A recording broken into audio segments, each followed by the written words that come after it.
ये प्रयागराज की घटना है। वहां कोई एक बड़े से परिवार में एक बालक कभी खेलते खालते में बचपन में उसने कील होती है ना, वो ले ली और वो अंदर चली गई। उसके वजह से उसको बहुत समस्या रहने लगी, शरीर दुबला होने रहने लगा। देखो तुम्हें प्रत्यक्ष उदाहरण दे रहा हूं मैं देवी भागवत का। महाराज उस बच्चे को चूंकि पैसे की कोई कमी नहीं थी, यश वैभव की कोई कमी नहीं थी, उस बच्चे को हिंदुस्तान के हर बड़े छोटे डॉक्टर को दिखा दिया गया था, लेकिन उस कील का पता नहीं पड़ा और शरीर में बीमारियां एज इट इज बढ़ रही थी। ये सत्य घटना है। एक बार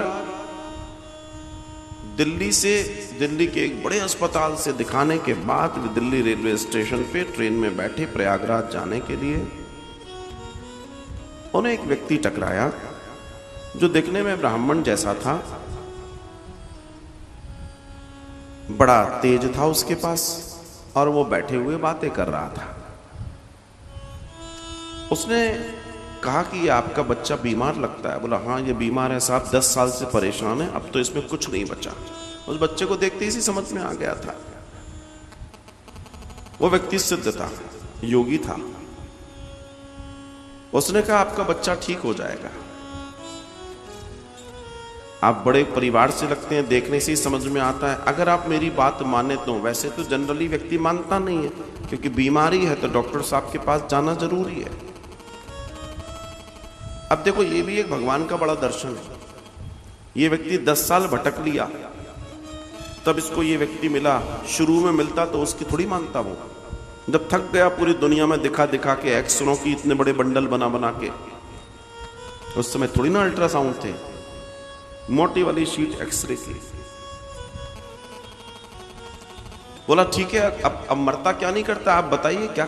बोला आपके बच्चा ठीक हो जाएगा, अगर आप थोड़ी श्रद्धा रखते हो तो आप देवी भागवत कथा कराइए। सुनिए आप, बात है कि समय आ गया था उस बच्चे के ठीक होने का। बोला इस बच्चे के शरीर में कीले मगर आज तक कभी पकड़ में नहीं आई, पूरे डॉक्टर 10 साल से लगे, मैं लाखों रुपया खर्च कर चुका हूं, 50 साल पहले की बात है। तो उन्होंने पूछा कौन करेगा। बोला आप प्रयागराज जैसी जगह पर हैं, थोड़ा ढूंढेंगे तो आपको कोई सिद्ध महात्मा मिल जाएगा जो कथा करेगा। बोला आप कर दो। बोला मैं नहीं करूंगा। वो प्रयागराज लौटे और महाराज वहां लौटकर उसने सर्चिंग शुरू कर दी। एक महात्मा उन्हें मिल गए जिन्होंने कहा कि ठीक है हम तुम्हारे यहां कथा कर देंगे, बच्चे के स्वास्थ्य की बात है, कोई बात नहीं है। नवा हुआ, 9 दिन की कथा चली, बढ़िया आनंदमयी कथा। दोनों टाइम कथा होती थी उस समय, और पूरे दर्शन के साथ कथा चली। अंतिम दिन कथा का जिस दिन विराम था, उस दिन सायंकालीन हवन हो रहा था। हवन तो पूर्ण आहुति लेके उस बच्चे को भी खड़ा किया गया, बच्चे को भी लेके खड़ा किया। सब लोग खड़े, पूर्ण आहुति डालने की तैयारी है। इतने में जो जल रही थी समिधा, कोई चिंगारी सी आई होगी, तो उस जैसे ही वो आई तो बच्चे की नाक में ऐसे गई, एकदम नाक में।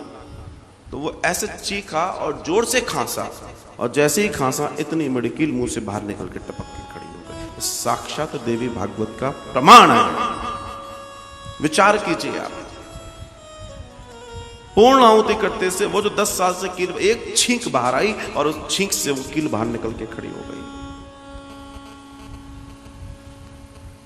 और ये किसी प्राचीन मतलब द्वापर की त्रेता की घटना नहीं है, इसी कलयुग की घटना है और अभी की घटना है। चाहे वो भागवतम है, देवी भागवतम है, कोई भी है, आप अगर सच्ची श्रद्धा से भक्ति और कार्य करेंगे, आप मानिए इस बात को कि आपको परिणाम मिलेगा।